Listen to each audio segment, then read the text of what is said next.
Hello and very welcome everyone to this session of the current affairs. And today we are going to discuss the current affairs of 3rd of January 2025. In today's session, we are going to discuss the topics that had been covered in India as a national news and all over the world.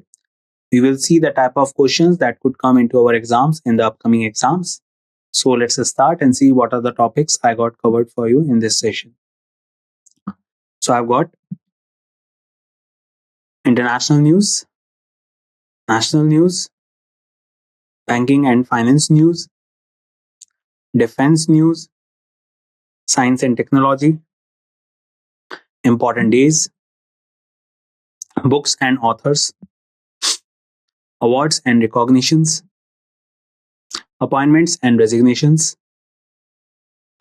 and at last I will talk about the obituaries. So let's see that what we can learn.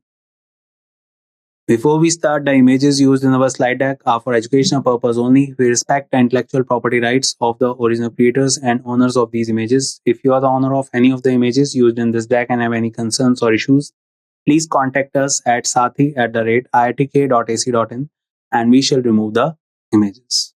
So let's start our session with the first news. So a very outbreaking news that we are having from China and USA and also in India currently, that the human metapneumovirus, that is the HMPV. So do remember the full form first of all. The human metapneumo, that is the pneumonia. The terms pneumo comes from pneumonia. So pneumovirus, that is HMPV outbreak in China. So basically a new type of, you can say a variant that some people are saying it of corona, and basically a kind of a flu that basically are said by some researchers and some scientists, has an outbreak in China. And recently also two cases, approximately two cases has been recorded by 6th of January 2025 in India also. So basically, if we talk about the human metapneumovirus, so let's see that what it is all about. So China is facing a significant increase in human metapneumovirus cases. Concerns are rising about a potential health crisis similar to the COVID-19 pandemic. Hospitals are becoming overcrowded with multiple viruses, including HMPV, influenza A, Mycoplasma pneumoniae, and COVID-19 contributing to the situation. Despite some claims of a state of emergency, there has been no official confirmation from Chinese authorities. So basically, this is a kind of a situation that has risen once again in China. And particularly so far, the situations that is said by the Chinese authorities that these things are under control and not that much that big as was during the time of COVID-19. But according to the speculations that people are having regarding this virus, this outbreak has been found in lot of toddlers and different age groups. So far, the researchers were saying that this particular virus is more vulnerable with the age group of approximately 14 years of age. And in India also, the cases that we have discovered are basically toddlers only. So far, no any particular type of case has been found in which the death has been recorded, but a situation that is under observance from all over the world, especially the neighboring countries of China are observing this virus, and hopefully the things will be under control soon. So for now, do remember that a new type of variant or new type of virus has been discovered in China, that is the human metapneumovirus, and acronym is HMPV. One Nation, One Subscription. So the One Nation, One Subscription initiative was launched on 1st January 2025. So last year also it was in discussion, and now on 1st of January 2025 it has been launched. The scheme aims to provide comprehensive access to international scholarly journals and articles. It targets students, faculty, researchers, scientists across the government higher education institutions, and central government research and development centers. One Nation, One Subscription marks a significant advancement in India's research and education landscape. So basically, this program has been started with the purpose of enthusiasing the students, the researchers, the scientists, and the teachers in terms of research. And to boost their research, this particular type of subscription has been launched by the government of India, in which the people or the students or teachers and faculties and scientists have their access to some international scholarly journals and articles that will help them in their research. So do remember what is One Nation, One Subscription, and it was launched on 1st of January 2025 by the government of India. RBI reports 98.12% of 2000 rupees notes returned. So I hope you remember that recently, approximately 1.5 years ago, the RBI, the highest regulatory body of banking in our country, they have banned the 2000 rupees note. And after that, all the notes have to be submitted to the RBI once again, as it was done in 2016. I hope you remember that time the 500 and 1000 rupees note were demonetized, and now only the 2000 rupees note has been demonetized, which was launched in 2016.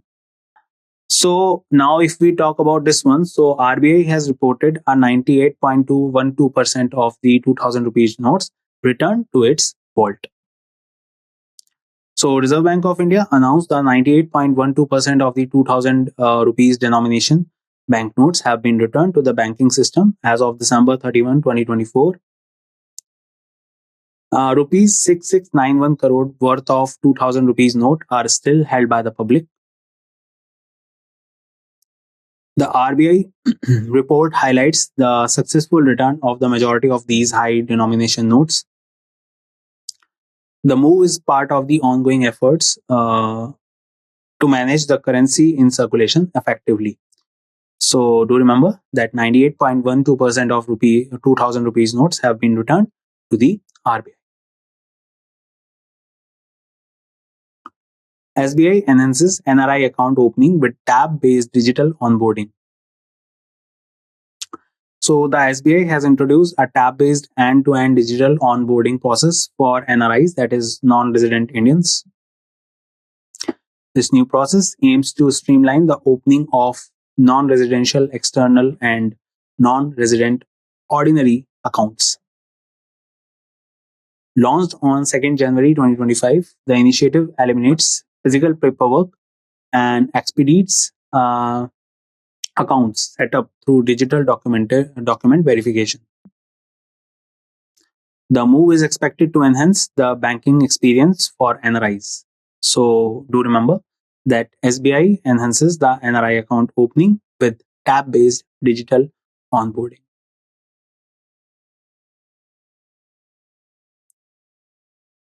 Another one, so government considers honorary senior ranks for retiring parliamentary personnel. So the Indian government is considering introducing honorary senior ranks for retiring CAPF personnel. The initiative aimed to boost the morale of retiring personnel who have not been promoted due to organizational constraints. The move is intended to acknowledge the service and dedication of these personnel. Discussions are ongoing to finalize the details of this proposal. So basically, the purpose of this thing is so that all the people who have not got any particular type of higher post, they will get a post particularly under the government and under the parliamentary personals, and this is a kind of a boasting of their morale that they have dedicated their life for the development of these organizations, and now the particular time that they have served has been accounted well. So because of this, this honorary senior rank for retiring paramilitary personals have been given. So do remember that. If we talk about the paramilitary personals, so basically it includes those forces which comes under the CAPF, like the CISF, CRPF, BSF, ITBP, and all that. So do remember that retiring paramilitary personals, they are basically given this rank. If unknowingly I said parliamentary, then do consider my forgiveness. It is paramilitary personnel. DRDO 67th Foundation Day. So let's see that what it is all about. So basically, 1st of January every year we celebrate the DRDO Day. That is the foundation day of DRDO. That is the Defense Research and Development Organization. We all know that this particular organization is dedicated towards creating the new type of defense equipments and defense um, armaments and other things related to the armed forces of our country. So basically, it was founded on 1st of January. So the Defense Research and Development Organization celebrated its 67th Foundation Day on 1st January 2025. Established in 1958, DRDO has expanded from 10 laboratories to around 52 laboratories and 5 DRDO Young Scientist laboratories across India. These laboratories focuses on developing advanced defense technologies in various fields, including missiles, aircraft, combat vehicles, naval systems, electronics, and life sciences. And one of the key members of this organization during the pioneer of this organization was Mr. APJ Abdul Kalam. He was also known as the Missile Man of India because he was the one whose ideas were further implemented and the indigenous missile development program of India was started, under which the first missile was created, that was Prithvi missile. And after that, we have created a lot of defense equipments along with different type of missiles. The celebration highlighted the DRDO's significant contribution to India defense capabilities. So do remember that DRDO's 67th Foundation Day was celebrated recently on 1st of January 2025. Blinkit launches 10-minute ambulance service in Gurgaon or Gurugram. So basically, Blinkit, I hope you all know, is a service provider that provides the online things or delivery within 10 minutes. And basically, the things that they provide are like the day-to-day products that we use in our home. And along with that, now they have introduced a 10-minute ambulance service. And the first city where they have implemented this thing is Gurugram or Gurgaon. So Blinkit CEO Albinder Dhindsa announced the launch of an instant ambulance service in Gurgaon. Residents can book an ambulance through the Blinkit app with a promise of arrival within 10 minutes. The service includes basic life support ambulances, aiming to provide quick emergency medical transport. This initiative addresses the critical need for fast and reliable medical aid in urban areas. So for this purpose, the Blinkit launches the 10-minute ambulance service in Gurgaon.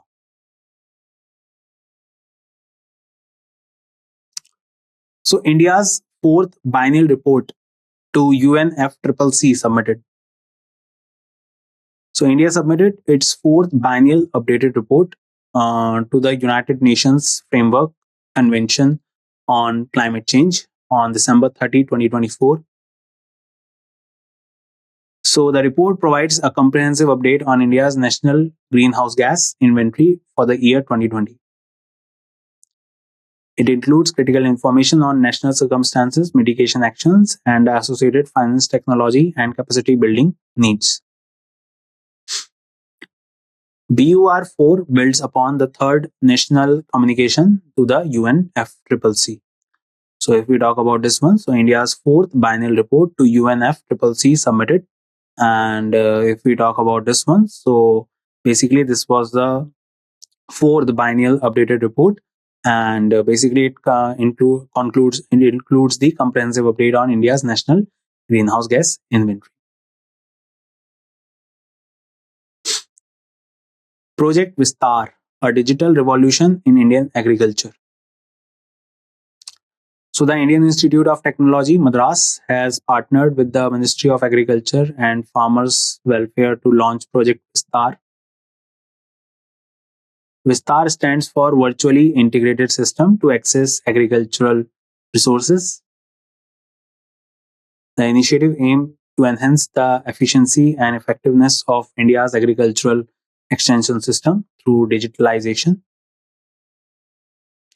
It provides farmers with improved access to innovative technologies and advisory services. So do you remember that Project Vistar, a digital revolution in Indian agriculture, has been started, and this was started by the IIT Madras, that is Indian Institute of Technology Madras. To remember that which institute has started it, Indian Institute of Technology Madras, and partnered with the Ministry of Agriculture and Farmers Welfare.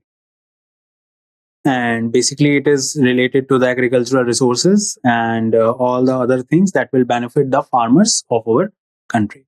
So do remember Project Vistar is related to agriculture and it is started by IIT Madras. Savitri Bai Phule Jayanti 2025. So I hope you remember, you know her name, and basically her work or her commitment towards the society, what she has done. So let's read out something more about her. So Savitribai Phule Jayanti is celebrated every year on 3rd January to honor the birth anniversary of Savitribai Phule. She was a remarkable educator, social reformer, poet who played a significant role in promoting education and fighting for social justice in India. In 2025, this special day falls on a Friday. The day serves as a reminder of her extraordinary contribution to the society. So, when we read history, and in history we read about the social and religious reforms, we always read about two people, that is Jyotiba Phule and Savitribai Phule. The work they dedicated their life towards the betterment of the society, eradication of the different type of caste-based uh, irregularities happening in India at that time. And other than that, also promoting the women's education. Savitribai Phule is famous for that also. So do remember her name, Savitribai Phule. Her Jayanti comes on 3rd of January. Jammu Kashmir and Ladakh Through the Ages, book launched by Amit Shah. So the Home Minister, Mr. Amit Shah, released the book Jammu Kashmir and Ladakh Through the Ages, a visual narrative of continuities and linkages in New Delhi. The event was attended by dignitaries including Union Minister of Education Dharmendra Pradhan and ICHR Chairman Professor Raghavendra Tanwar. So do remember who is the ICHR Chairman? Mr. Raghavendra Tanwar. The book documents the geo-cultural unity of India and emphasizes the historical and cultural significance of Jammu Kashmir and Ladakh. Mr. Amit Shah highlighted the book's role in dispelling misconceptions and underscoring the region's inseparable connections with India. So basically, this book has been launched so that particularly a kind of whole summary of the history of Jammu Kashmir and Ladakh will be accessible to the people of this country. And for this purpose, the Jammu Kashmir and Ladakh Through the Ages book launched by Mr. Amit Shah. He is the Union Home Minister currently. Sai Paranj Pai to receive Padma Pani Lifetime Achievement Award. So Sai Paranj Pai, a legendary director and writer in Indian cinema, will be honored with the Padma Pani Lifetime Achievement Award.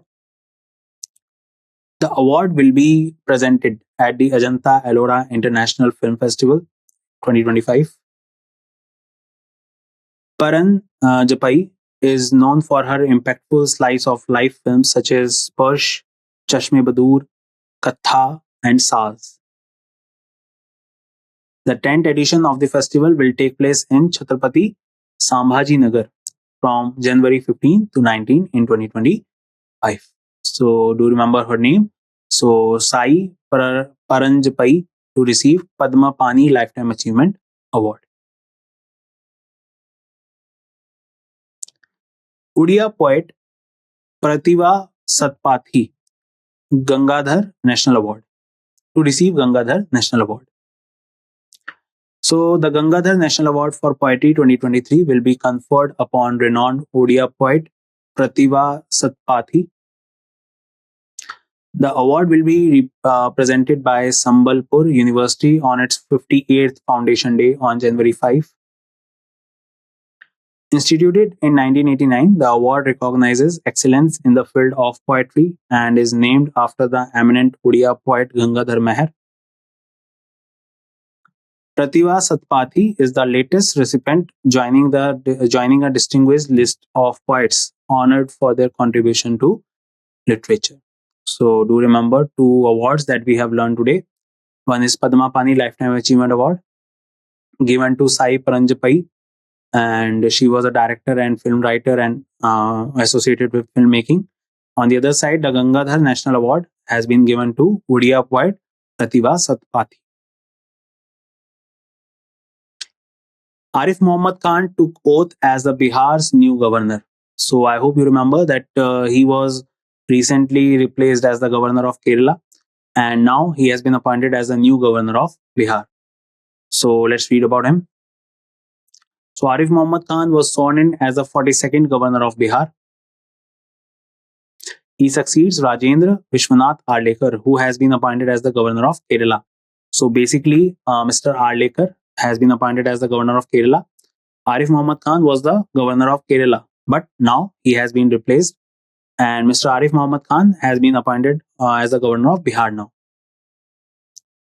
The oath ceremony took place at the Raj Bhavan administered by Patna High Court Chief Justice Mr. K. Vinod Chandran. Key political figures, including Chief Minister Mr. Nitish Kumar and leader of the opposition Tejasvi Yadav, were present at the ceremony. And if we talk about the governor, so governor is appointed by the president and will remain on its place till the pleasure of the president. Though generally the governor remains on position for 5 years, but the term can be extended as per the pleasure of the president. And to be the governor of any particular state in India, you must have two qualifications. One is the 35 years of age, and the other one is the citizen of India. Other than that, do remember that one governor can be appointed for 2 or more states in India also. And same goes for Rajendra Vishwanath Arlekar. He has been sworn in as the Kerala governor. So Rajendra Vishwanath Arlekar took oath as the 23rd governor of Kerala on 2nd January 2025. He succeeds Arif Muhammad Khan, who has been appointed as the governor of Bihar. The oath was administered by the Chief Justice of Kerala High Court, Justice Nitin Madhukar Jamdar. Prominent dignitaries, including Kerala Chief Minister Mr. Pinarayi Vijayan and various ministers, attended the ceremony. So do remember Rajendra Vishwanath Arlekar sworn in as the governor of Kerala recently. He will succeed the Arif Muhammad Khan, and Arif Muhammad Khan will go to the position of governor of Bihar. Renowned botanist A.S. Manilal passed away at the age of 86. So eminent botanist and Padma Shri awardee Katungal Subramanian Manilal passed away on 1st January 2025 at the age of 86. He was renowned for translating the 17th century Latin botanical treatise Hortus Malabaricus into English and Malayalam. Manilal's work significantly contributed to the documentation of India's rich botanical heritage. His passing marks the loss of a prominent figure in the field of botany. So do remember his name. Renowned botanist K.S. Manilal passed away. And that's it in this session, guys. I hope you gained great knowledge with me in this session, and your notes have been updated, and that will help you in your upcoming exams as you will going to take. So that's it in this session, guys. Meet you soon. Bye bye. Take care, everyone, and see you soon.